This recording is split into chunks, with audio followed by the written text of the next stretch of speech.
बिस्मिल्लाहिर्रहमानिर्रहीम। अस्सलाम वालेकुम। एक भाई ने मुआहिदा बै के हवाले से पूछा कि ज़मीन जब फ़रोख्त की जाती है तो उस वक़्त जो मुआहिदा तहरीर किया जाता है उसका सैंपल फ़ॉर्मेट उन्होंने मांगा। तो वो मैंने सोचा कि यहीं उसको शेयर करूं कि ऑनलाइन गवर्नमेंट की वेबसाइट पे ये अवेलेबल है। कोई भी शख्स इसको डाउनलोड भी कर सकता है और इसी के अंदर तब्दीली करके अपना मुआहिदा तैयार कर सकता है। ये आपने कहाँ से सर्च करना है, कहाँ से डाउनलोड करना है? तो गवर्नमेंट ऑफ पंजाब की जो ऑफिशियल वेबसाइट है, पंजाब लैंड रिकॉर्ड अथॉरिटी की, पंजाब ज़मीन .gov.pk, इसको आप ओपन करें। एड्रेस आपको ये स्क्रीन पे भी शो हो रहा है। ये जब आप ओपन करेंगे तो इसमें ये सामने पेज आएगा। इसमें ऑनलाइन फ़र्द अगर आपको चाहिए तो वो भी ऑप्शन यहाँ मौजूद है। सेम वे अगर आपने अपॉइंटमेंट बुक करनी है, यानी अराजी रिकॉर्ड सेंटर से फ़र्द हासिल करने के लिए, तो वो भी यहीं आपको ऑप्शन मिलेगी। लेकिन अगर अभी क्योंकि मैं उसको डिस्कस करने लगा हूँ जो मुआहिदा इसके ऊपर अवेलेबल है, तो वो आप यहाँ जाएंगे ये प्रॉपर्टी रजिस्ट्रेशन पे। जब आप इसको क्लिक करेंगे तो ये एक नया पेज ओपन हो जाएगा, रजिस्ट्रेशन ऑफ डीड्स, यानी जो भी मुआहदे होते हैं उनकी रजिस्ट्रेशन के हवाले से ये पेज ओपन हो जाएगा।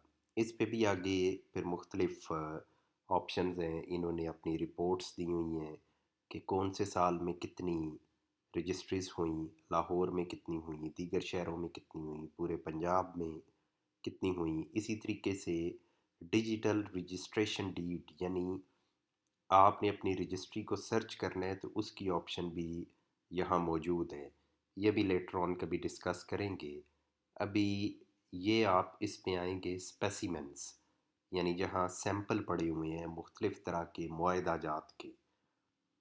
इसमें आपको ये स्पेसिमेन मिलेगा sale deed, residential sale deed, यानी जो आप रजिस्ट्री करवाते हैं, बैनामा जिसे कहा जाता है, तो ये उसका सैंपल पड़ा है। इसी तरीके से sale deed in case of agreement sale, और ये सबसे एंड पे है एग्रीमेंट ऑफ सेल। इसका क्योंकि पूछा गया तो अभी मैं इसी को ही यहाँ डिस्कस करूँगा। ये जनाब आप ओपन करें इसको, ये इसको जूम कर लिया। अब जनाब ये सामने आ गया इकरारनामा मुआहिदा बै। मैं इसको रीड आउट करने लगा हूँ। मकसद ये है कि इसमें जो टर्म्स मुख्तलिफ इस्तेमाल होती हैं उनको थोड़ा सा डिस्कस किया जाए, और प्लस ये है कि इसकी तरतीब क्या होती है। यहाँ मैं ये क्लियर कर दूँ, आप अगर दो पार्टीज़ के दरमियान मुआहिदा हो रहा है तो कोई ये कानूनी तौर पे पाबंदी नहीं होती कि तहरीर इस स्टाइल से होनी चाहिए। जो भी आपकी आपस में टर्म्स तय हुई हैं आप वो अपने स्टाइल में लिख लें, तो उस पे भी कोई ये नहीं है कि समझा जाएगा कि ये गलत है, ये ऐसे नहीं, ये ऐसे होना चाहिए था। वो पार्टीज़ की अपनी फ्री विल होती है, जैसे चाहें वो तहरीर तैयार करें। लेकिन ये क्योंकि जो एक रवायती तहरीर बनी हुई है वही आम तौर पे यूज़ होती है, क्योंकि इसमें वो तमाम इम्पोर्टेंट पॉइंट्स जो कवर करने ज़रूरी होते हैं, जिन्हें अगर आप लॉ की स्ट्रिक्ट इंटरप्रिटेशन में देखें तो आपको लगता है कि ये पॉइंट्स इसमें लिखने ज़रूरी हैं, तो वो इन्होंने इसमें लिखे हुए होते हैं। सेकेंडली ये है कि ये वो सैंपल है जो आपको गवर्नमेंट की वेबसाइट पे अवेलेबल है, इसलिए इस पे आप ज़्यादा रिलाई कर सकते हैं कि ये प्रॉपरली एक्सपर्ट्स ने ये तैयार किया होगा। मुमकिन है उन्होंने भी मार्केट से ही लेके इसको अपलोड कर दिया हो। बहरहाल ये एक अच्छी तहरीर लिखी हुई है। इकरारनामा मुआहिदा बै, जिसे इंग्लिश में एग्रीमेंट टू सेल कहते हैं, बहक यानी किसके हक में ये किया जा रहा है, साकन यानी वो किधर का रहने वाला है, ये मनका। अब ये इसका एग्जैक्ट मतलब क्या है वो तो शायद कम ही लोगों को पता हो, रीमन मुझे भी इसका आइडिया नहीं है कि इससे क्या मुराद होती है। बहरहाल ये आगे यहाँ आप लिखेंगे उस शख्स का नाम जो ये मुआहिदा कर रहा है। ये आपने जहन में रखना है कि जो सेलर होता है, जो ज़मीन फ़रोख्त कर रहा होता है, स्टाम्प पेपर उसने निकलवाना होता है। वो स्टाम्प पेपर निकलवाएगा, वही ये मुआहिदा तहरीर करेगा। यहाँ वो अपना नाम लिखेगा यानी जो बेचने वाला है। साकन कहाँ का वो रहने वाला है। जो एक कित्ता आगे ज़मीन का लिखा जाएगा कि जिस ज़मीन का मुआयदा किया जा रहा है, 10 मरले का प्लाट है, कोई मकान है, वॉटएवर, वो आप यहाँ लिखेंगे। रकबा तादादी वो है कितना, खेवट नंबर, खतूनी नंबर, खसरा नंबर, रकबा तादादी यहाँ यानी आएगा कि टोटल रकबा कितना है। का मुंतकिला हिस्सा, वो जो हिस्सा आप पढ़ते हैं कि 3/37 यानी 37 टोटल हिस्से हैं, उसमें से 3 हिस्से वो फ़रोख्त किए जा रहे हैं बक़दर ये कितना बन रहा है। ये अब थोड़ी सी टर्म्स आपको समझनी पड़ेंगी कि पहले एक तरतीब बताई जा रही है कि खेवट नंबर कौन सा है, खतूनी नंबर कौन सी है, खसरा नंबर कौन सा है, फिर आगे आएगा कि टोटल रकबा कितना है, उसमें से इस शख्स का हिस्सा कितना है जो फ़रोख्त करने जा रहा है, और वो कितना फ़रोख्त कर रहा है वो फिर आगे इधर बक़दर में लिख दिया जाएगा। मसलन 5 मरले है, 15 मरले है, वट एवर। आगे ये मुरबा फुट लिखा हुआ है, यहाँ आप मरले लिख लेंगे जो भी टोटल आपके बन रहे हैं। आगे ये इम्पोर्टेंट होता है जमा बंदी, साल। ये जहन में रखें कि जब आपने लिखना होता है तो इसमें खेवट क्योंकि हर 4 साल बाद तब्दील हो जाती है, खतूनी हर 4 साल बाद तब्दील हो जाती है, खसरा नंबर वो तब्दील नहीं होता। इसलिए जब भी ये तहरीर आपने लिखनी है तो उसमें जमा बंदी का साल लिखना ज़रूरी होता है कि इस वक्त जो खेवट नंबर लिखा जा रहा है ये कौन सी जमा बंदी का खेवट नंबर है। क्योंकि नेक्स्ट जब आप फ्रेश फ़र्द लेंगे, उधर आपने खेवट नंबर 100 में से प्रॉपर्टी ख़रीदी, अगले 4 साल बाद आप खेवट नंबर 100 का रिकॉर्ड जाके निकलवाएंगे तो आपका नाम उसमें नहीं होगा। उसकी रीज़न ये है कि खेवट तब्दील हो चुका होगा। पहले जो 100 नंबर खेवट था अब हो सकता है वो 105 नंबर हो, तो आपको अपना रिकॉर्ड 105 नंबर में मिलेगा। तो आगे बढ़ते हैं। ये साल आ गया। वाक़या यानी ये है किधर, मौज़िया कौन सा है जिसके अंदर ये ज़मीन है। हदूद अरबा, इस ज़मीन के या इस प्लाट के मशरिक़ में क्या है, मगरिब, शुमाल और जनूब। ये जब भी आप लिखें तो इसको बड़ा स्पेसिफ़िकली लिखें। बाज़ औक़ात लिख देते हैं कि मशरिक़ बकाया अराज़ी, मगरिब मगरिब बकाया अराज़ी, ये दुरुस्त नहीं होता। एक एग्जैक्ट तयन होना चाहिए कि इस प्लाट के मशरिक़ में किसका प्लाट है, मगरिब में किसका प्लाट है, ताकि आप एग्जैक्ट पहुंच सकें कि किस रकबा की बात हो रही है।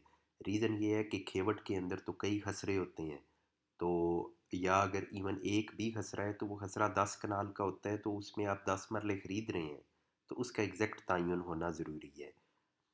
जो कि बरूए बैनामा रजिस्टर्ड शुदा दस्तावेज़ नंबर, दिस बही नंबर, जिल्द नंबर, मोरखा, दिस दर्ज सब रजिस्ट्रार बहवाला इंतकाल नंबर बै मंजूर शुदा महकमा माल है। अब इसमें वो डिटेल दी जा रही है कि जो बेचने वाला है वो अपना बता रहा है कि ये ज़मीन मुझे कैसे मिली। तो वो बता रहा है कि मैंने वो ज़मीन ख़रीदी, उसका रजिस्ट्री नंबर ये है, जिल्द नंबर ये है, इस तारीख़ को मैंने ख़रीदी, सब रजिस्ट्रार ऑफिस में वो रजिस्टर्ड है, रजिस्टर्ड होने के बाद उसका इंतकाल हुआ है, और इंतकाल नंबर जो महकमा माल के पास मंजूर शुदा है वो फ़लाँ नंबर है। ये अब पूरी तफसील आ गई। पहले तो आई कि ज़मीन है किधर, फिर बाद में आई कि ये ज़मीन बेचने वाले के पास कैसे आई है, तो उसने वो भी सारी डिटेल इसके अंदर मेंशन कर दी है। ये सिर्फ यहाँ ये सारी बातें बयान करने का मकसद है कि एक आइडिया हो जाए कि तहरीर जब भी आप तैयार करें तो उसमें कौन कौन से पॉइंट्स आपने कवर करने हैं। ज़रूरी नहीं है कि एज़ इट इज़ यही आप तहरीर लिखें, अपनी मर्ज़ी से भी लिख सकते हैं, लेकिन ये इंपॉर्टेंट पॉइंट्स हैं उसमें। आगे जनाब वो लिखता है कि रूह से मकान मज़कूरा मन मकर की मलकियत है यानी मेरी मलकियत है, और इसे बै वगैरह करने का मुझे पूरा पूरा कानूनी व इखलाकी हक हासिल है। कोई अमर माने ना है यानी मुझे फ़रोख्त करने पे कोई पाबंदी, कोई रुकावट नहीं है, कोई स्टे ऑर्डर नहीं है इसके ऊपर। कबल अज़ीं मकान यानी बै नहीं ये किया जा चुका। मज़कूरा वाला हर किस्म की बार कफ़ालत मसलन रहन, बै, हिब्बा, तबादला, वसीयत, वक़्फ़, बार हक़ महर, खानगी तक़सीम, स्कीम, मुकदमात ज़ेर बार, यूँ जुमला तनाज़ात सरकारी टैक्स से मुबर्रा व पाक व साफ़ है। ये बड़ी मुश्किल सी टर्मिनोलॉजी और उर्दू यहाँ इस्तेमाल की गई होती है, लेकिन उसमें وہ تمام باتیں کور کر رہے ہیں کہ اس پہ کسی طریقے کی کوئی رکاوٹ نہیں ہے، یہ پہلے فروخت نہیں ہوا، یہ وقف نہیں کیا گیا، یہ حق مہر میں نہیں دیا گیا، اس کے اوپر کسی طرح کا قرض نہیں لیا گیا، رہن نہیں رکھا گیا۔ یہ تمام باتیں اس میں لکھی جاتی ہیں۔ نہ بھی لکھی جائیں تو کوئی ایسا نہیں ہے کہ بڑا آپ کا معاہدہ ہوگا نہیں، لیکن یہ لکھ دینا ہی بہتر ہے۔ اگر کوئی سابقہ واجبات مکان مذکورہ کی بابت نکلے تو اس گرہ خود رقم خرچ کر کے مکمل کلیئرنس مطابق تسلی مشتری کلیئر کروا کر دینے کا پابند ہوں گا۔ اب جو بیچنے والا ہے وہ کہہ رہا ہے کہ کل کو بھی اگر کوئی بات سامنے آتی ہے کہ یہ اس مکان کے اوپر کسی طرح کا کوئی ٹیکس یا کوئی واجبات بقایا تھے تو وہ میں ان کو کلیئر کروں گا۔ یہ بھی معاہدے کا حصہ بن گیا۔ لہذا من مکر نے بقائمی ہوش و حواس خمسہ و ثبات عقل بالرضا خود بلا جبر و کرا غیر مکان مذکورہ بالا بالعوض مبلغ دس نصف جن کے مبلغ دس ہوتے ہیں، یعنی یہاں اماؤنٹ لکھی جائے گی 10 لاکھ، نصف جن کا 5 لاکھ ہوتے ہیں، اتنے میں یہ میں مکان فروخت کر رہا ہوں۔ وہ جو مشکل سی اردو پیچھے پڑھی ہے تو اس کو آپ کو چنے آئیڈیا ہو گیا ہوگا۔ اس میں بنیادی طور پہ یہی بات کی جا رہی ہے کہ میں ہوش و حواس میں یہ زمین اپنا یا جو بھی میری پراپرٹی ہے اس کو میں فروخت کر رہا ہوں، میرے اوپر کسی طریقے کی کوئی سختی نہیں ہے۔ آگے پھر وہ یہاں تک تو آ گیا کہ اس بندے کی یعنی بیچنے والے کی ساری تفصیل آ رہی ہے اور زمین کون سی ہے اور یہ کتنے میں فروخت ہو رہی ہے۔ آگے یہ اب آ رہا ہے بدست و بحق، یعنی جس کو فروخت کی جا رہی ہے آگے اس کا نام آئے گا۔ بیع کرنے کا معاہدہ کر کے کل رقم میں سے مبلغ دس بطور بیانہ نقد بشکل کرنسی نوٹ روبرو گواہان حاشیہ مشتری مذکور سے وصول پا لیا ہے۔ اب کیونکہ یہ ایک معاہدہ ہو رہا ہے، یہ زمین کی مکمل فروخت نہیں ہو رہی، صرف اس کا معاہدہ کیا جا رہا ہے، تو اس میں پہلے تو لکھا گیا کہ 10 لاکھ میں معاہدہ طے پایا ہے، نصف جن کے 5 لاکھ۔ آگے پھر یہ لکھا جا رہا ہے کہ اس رقم کا 2 لاکھ روپے، یہ میں ایک فرضی اماؤنٹ اس میں مینشن کر رہا ہوں کہ 2 لاکھ روپے وصول کر لیے ہیں، اور ساتھ میں وہ نیچے لکھ رہا ہے کہ اس میں مشتری نے پیسے ادا کر دیے ہیں اور گواہان کے سامنے۔ اس میں آپ یاد رکھیں یہ جو معاہدہ کیا جاتا ہے اس میں 2 گواہان کی موجودگی ضروری ہے، ان کے سگنیچر، ان کے تھمب امپریشن، پوری ڈیٹیل وہ اس کے نیچے آپ کو لکھنی پڑتی ہے۔ تو انہی کا ذکر آیا کہ ان کے سامنے وصول پا لیا ہے، جبکہ بقایا رقم مبلغ جو بھی بقایا ہے بوقت رجسٹری وصول پا کر قبضہ مکان حوالے مشتری کروں گا۔ اب اس میں یہ ذہن میں رکھیں کہ مکان کا قبضہ یا پلاٹ کا قبضہ اس میں دینا ضروری نہیں ہوتا۔ آپ لے بھی لیتے ہیں، مکان کا قبضہ حوالے کر بھی دیا جاتا ہے، اس میں لکھ بھی دیا جاتا ہے، لیکن ایگریمنٹ ٹو سیل یہ آپ کو ہرگز رائٹ نہیں دیتا کہ آپ اس پراپرٹی کے مالک اپنے آپ کو تصور کرنا شروع کر دیں۔ یہ صرف اس بات کی عکاسی ہوتی ہے کہ آپ دو فریقین کے درمیان ایک بات طے پائی ہے، مالک پھر بھی وہی رہے گا جب تک رجسٹری نہیں ہو جائے گی۔ یہ اس میں لکھ دیا گیا کہ جب رجسٹری کروائی جائے گی تو تب بقایا پیسے دیے جائیں گے۔ میعاد رجسٹری از مورخہ دس سے مورخہ دس تک طے پائی ہے، یعنی رجسٹری کب کروائی جائے گی تو اس کو بھی آپ اس تحریر کا حصہ بنائیں گے کہ فلاں تاریخ سے فلاں تاریخ کے اندر یہ ہم نے ٹائم فکس کیا ہے کہ اس میں بقایا رقم دے کے رجسٹری کروائی جائے گی۔ بعض اوقات ٹائم نہیں لکھا جاتا، لیکن اگر آپ ٹائم لکھ دیں تو وہ پھر انتہائی امپورٹنٹ ہوتا ہے۔ اس کے اندر ٹائم نہ لکھا ہو تو اس کا مطلب ہوتا ہے کہ یہ اوپن ہے، آپ سال میں 6 ماہ میں کبھی بھی اس پہ امپلیمنٹ کروا سکتے ہیں۔ لیکن اگر آپ نے ٹائم لکھ دیا ہے کہ 3 ماہ کے اندر، تو پھر اگر 3 ماہ گزر جائیں گے اس میں نہیں کیا جائے گا تو وہ معاہدہ بریک ہو جائے گا جس کی طرف سے بھی ہو، لیکن وہ پھر قانونی آپ کو کارروائی سمجھنے کرنی پڑ جائے گی۔ من مکر بوقت رجسٹری ہمہ قسم بلز و پراپرٹی ٹیکس وغیرہ کلیئر کروا کر تازہ PT1 کلیئرنس سرٹیفکیٹ و تازہ فرد ملکیت برائے بیع تصدیق شدہ تحصیلدار و تازہ مصدقہ نقل بیع نامہ بما سابقہ تمام اصل کاغذات بابت مکان مذکورہ بحوالے مشتری کرنے کا پابند ہوگا۔ اب اس میں یہ بیسیکلی یہ ہے کہ وہ جتنے PT1 سے مراد یعنی جو اس مکان کے اوپر ٹیکس ایکسائز اینڈ ٹیکسیشن میں جمع ہوتا ہے اس کا بھی میں فریش PT1 دوں گا کہ جناب یہ پیڈ ہے. اسی طریقے سے کلیئرنس سرٹیفکیٹ، پھر فرد ملکیت فریش وہ تو ویسے ہی آپ کو چاہیے فروخت کرنے کے لیے. بے کا فرد تو آپ نے لینا ہی لینا ہے. ادروائز بھی جتنے اس کے اوپر یعنی کہ یوٹیلیٹی بلز وغیرہ ہیں وہ آپ کہہ لیں کہ وہ اس نے لیٹسٹ لا کے دینے ہیں کہ یہ جناب سارا کچھ ادا شدہ ہے. عام روٹین میں یہ دیکھا نہیں جاتا، یہ مینڈیٹری بھی نہیں ہے. یعنی رجسٹری کرواتے وقت نہ تو آپ کے بلز چیک کیے جاتے ہیں، نہ ہی PT1 کو دیکھا جاتا ہے. لیکن اگر آپ یہ احتیاط کرتے ہیں، یہ آپ لے لیتے ہیں سیلر سے، جسے بایا کہا جاتا ہے اس ٹرمینالوجی میں، تو اس سے اگر آپ یہ سارا کچھ لے لیتے ہیں تو یہ اچھی بات ہے، آپ کو سیٹسفیکشن ہو جاتی ہے، کچھ پینڈنگ نہیں ہے. اور اس کے علاوہ بوقت رجسٹری گین ٹیکس کی رقم بمطابق FBR ادا کرنے کا پابند ہوں گا.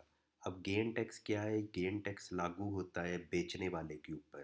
ایک مکان میں نے 2 سال پہلے خریدا ہے، میں اگر اب اس کو بیچنے جا رہا ہوں تو میں نے اس پہ 2% گین ٹیکس دینا ہے.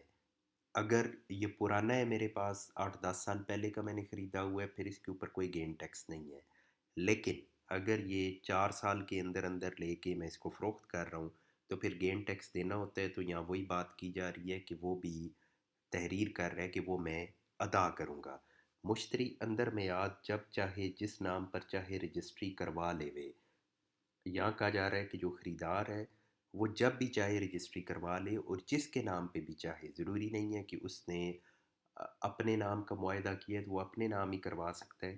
اس میں یہی لکھا جا رہا ہے کہ میں اگر کہتا ہوں کہ فلاں کے نام رجسٹری کروانی ہے تو بیچنے والا پابند ہے. خرچہ رجسٹری مشتری خود ادا کرے گا، یعنی میں خریدار ہوں میں ادا کروں گا. مشتری DC ریٹ کے مطابق رجسٹری کروا سکتا ہے. اب یہاں DC ریٹ سے مراد یہ ہے کہ آپ کا معاہدہ ہوا 10 لاکھ میں، لیکن DC ریٹ ہے اس پراپرٹی کا، یعنی وہ کم ہے. مارکیٹ ریٹ 10 لاکھ بن رہے ہیں لیکن ایکچولی وہ 5 لاکھ کا DC ریٹ کے حساب سے جائیں تو اس مکان کی ویلیو ہے. تو یہاں وہ کہہ رہے ہیں کہ بے شک DC ریٹ لکھوائے 5 لاکھ، معاہدہ تو ہمارا 10 لاکھ کا ہوگا لیکن وہ 5 لاکھ لکھوائے تو میرا اعتراض نہیں ہے. یہاں تک یہ بات تو ٹھیک ہے کہ ان کا آپس میں تو اعتراض نہیں ہے، لیکن گورنمنٹ کا اعتراض تو بنے گا اگر یہ بات کل کو سامنے آتی ہے. گورنمنٹ کہے گی اچھا معاہدہ آپ نے کیا 10 لاکھ کا، ٹیکس بچانے کے لیے آپ نے 5 لاکھ لکھا. کچھ لوگ تو اس کو جسٹیفائی کرتے ہیں لیکن میرا خیال ہے کہ یہ جسٹیفائیبل نہیں ہے، کیونکہ گورنمنٹ نے ایک منیمم اماؤنٹ سیٹ کی ہے کہ آپ اس سے کم نہیں لکھوا سکتے. اس سے زیادہ وہ تو آپ نے لکھوانا ہی لکھوانا ہے کہ جب آپ کا معاہدہ زیادہ کا ہوا ہے. لیکن اس میں عمومی طور پہ لوگ بچت کرتے ہیں، کیونکہ بعض اوقات گورنمنٹ بھی زیادتی کرتی ہے کہ کہیں آپ کا معاہدہ 10 لاکھ کا ہو رہا ہے لیکن آپ کو قیمت 40 لاکھ لکھوانی پڑتی ہے کیونکہ DC ریٹ زیادہ ہوتا ہے. مشتری معاہدہ بے سے معاہدہ بے کر سکتا ہے. یعنی میرے ساتھ کسی نے معاہدہ کیا ہے، یہ میں نے زمین خریدی ہے، میں آگے کسی کے ساتھ معاہدہ کر سکتا ہوں اس معاہدے کی بنیاد پہ. یہ ویسے ایز سچ درست نہیں ہے، اس میں لکھ تو دیا گیا ہے لیکن ایسا ٹیکنیکلی درست نہیں تصور ہوگا. رقم بیانہ وصول کر سکتا ہے، یعنی وہ کہہ رہا ہے کہ جس کے ساتھ معاہدہ ہو رہا ہے جو خریدار ہے وہ آگے کسی اور کے ساتھ اگر ڈیل کرتا ہے اور اس سے بیانہ وصول کرتا ہے. یہ اس صورت میں ہوتا ہے کہ جب پراپرٹی ڈیلر کسی کے ساتھ معاہدہ کرتے ہیں اس کو کچھ رقم دے دیتے ہیں. اب وہ پراپرٹی ڈیلرز نے خود تو مکان لینا نہیں، انہوں نے تو آگے بیچنا ہوتا ہے، تو وہ پھر آگے کسی اور کے ساتھ معاہدہ کر دیتے ہیں. یہ روٹین میں ہے، ایسا ہوتا ہے. لیکن لیگلی اگر آپ اسٹرکٹ سینس میں اس کو دیکھیں تو یہ درست نہیں ہے، کیونکہ ایک بندہ جو بھی مالک ہی نہیں ہے خود، وہ اس کو آگے کیسے فروخت کر رہا ہے. لیکن روٹین میں یہ چلتا ہے. من مکر مطابق شرائط معاہدہ ہزا بقایا رقم وصول کر کے مشتری یا جس نام مشتری کہے گا رجسٹری کرنے کا پابند ہوگا. اس میں یہ ہے کہ وہ یہی بات ہو رہی ہے کہ مشتری جس کے نام بھی کہے گا میں رجسٹری کروانے کا پابند ہوں. بعد از تکمیل شرائط مشتری اندر میعاد بقایا رقم ادا نہ کرے گا تو اس کا بیانہ ضبط اور معاہدہ منسوخ ہوگا. اب یہاں وہ آپ کہہ لیں کہ جو پنشمنٹ ہے وہ آ رہی ہے کہ اگر बकाया रकम अदा नहीं होगी उतने टाइम में जो तय हुआ है तो मुआहदा मनसूख होगा। मन मकर अंदर मियाद बकाया रकम वसूल पाकर रजिस्ट्री करने से इनकार या लेतो लाल करूँगा तो वसूल शुदा बयाना का डबल अदा करूँगा। अब बेचने वाला कह रहा है कि अगर मैं टाल मटोल करूँगा पैसे लेने के बाद तो फिर मैं जो बयाना मैंने लिया है उसको डबल वापस करने का पाबंद हूँ। या मुश्तरी चाहे अदालत से रजिस्ट्री करवा लेवे, जबरी रजिस्ट्री की सूरत में खर्चा अदालत बज़िम्मा मन मकर होगा कि अगर मैं मुआहदे की खिलाफ वर्जी करूँ तो ख़रीदार अदालत के ज़रिए ज़बरदस्ती रजिस्ट्री करवा सकता है और उस पे जो उसका खर्चा आएगा तो वो भी जो बकाया रकम मुझे देनी है उसी में से काटा जाएगा। जो मुश्तरी बकाया ज़र समन से वज़ा कर लेवे, तकमील शराइत की बाबत मन मकर की ज़ात ज़ात ख़ास ज़ात ख़ास जायदाद मनकूला व गैर मनकूला बमा मेरे वारसान कायम मकामान बाज़ गश्त करीबी या बईदी बाहर कैफ ज़िम्मेदार होंगे। वो अब ये बात कर रहे हैं कि अगर मैं किसी भी तरह की इस मुआहदे की ख़िलाफ़ वर्जी या अगर मैं मौजूद नहीं रहता तो मेरे बाद जो मेरे वारसान हैं वो इन तमाम मुआहदाजात की या इसकी जितनी भी टर्म्स हैं उनकी पाबंदी करेंगे।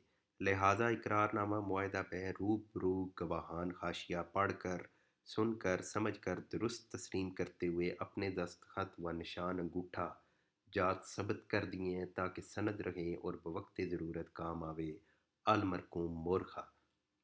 यानी ये फिर वही बात कि ये सारा तहरीर करने का मकसद ये है कि ताकि ये सनद रहे और जब ज़रूरत पेश आए तो ये मुआहदा काम आ सके। आगे तारीख़ लिखी जाएगी, नीचे आपने गवाहों के दस्तखत करवाने हैं प्लस जो दोनों फ़रीक़ैन हैं सेलर और बायर उनके दस्तखत इसके ऊपर होंगे। 1200 रुपये का स्टाम्प पेपर पंजाब के ऊपर चलता है, दीगर सूबों में उसमें फ़र्क है कि उसकी मालियत क्या होगी। ये आप ज़हन में रखें कि मुआहदा तो आपने कर लिया, ये तहरीर सारी लिखने का मकसद यही होता है कि कल को अगर कोई इसकी पाबंदी नहीं करता तो दूसरा उसको अदालत में लेके जा सकता है। अदालत में अगर आप इस मुआहदे के तहत जाएंगे तो उसे जो केस होता है उसे सूट फॉर स्पेसिफिक परफॉर्मेंस कहते हैं। ये याद रखें कभी भी ये इश्यूज़ पैदा हो जाएं उन्हें peacefully out of the court settle किया करें। अदालत में जब आप जाते हैं तो वहाँ फिर लंबी तारीखें हैं, यानी आपके कई साल लगते हैं और फ़ीस भी लगती है जो अ, एक तो कोर्ट फ़ी होगी, फिर वकला साहिबान की फ़ीस और प्लस जो अदरवाइज़ एक्सपेंसेस हैं वो फिर ख़त्म होने पे नहीं आते और जो टेंशन और लड़ाई झगड़े आपके पैदा होते हैं वो तो आप समझ लें बोनस में है इसके साथ। तो ये जनाब यहाँ डिस्कस किया। लेटर ऑन जो दीगर हैं वो भी चलें कभी ना कभी इसमें जो अपलोडेड हैं वो भी डिस्कस हो जाएंगे। इसमें ये भी ऑप्शन आपके लिए मौजूद है कि इन्होंने इसमें एंट्री करने की गुंजाइश रखी हुई है कि आप अगर इसी मुआहदा पे कंप्यूटर पे आप इसको ओपन करते हैं और यहीं आप अपनी एंट्रीज़ कर देते हैं तो ये एक तैयार शुदा मुआहदा है। सिर्फ आपने अपनी पर्टिकुलर्स जो हैं वो इसके अंदर लिखने हैं और ये मुआहदा आपका तैयार। इसी का आप प्रिंट आउट लें। प्रिंट आउट अलबत्ता आपने लेना है स्टैम्प पेपर के ऊपर 1200 वाले, तो उसके ऊपर आप इसको तहरीर को निकलवा लें और आपका ये मुआहदा रेडी। बाकी इंशाल्लाह फिर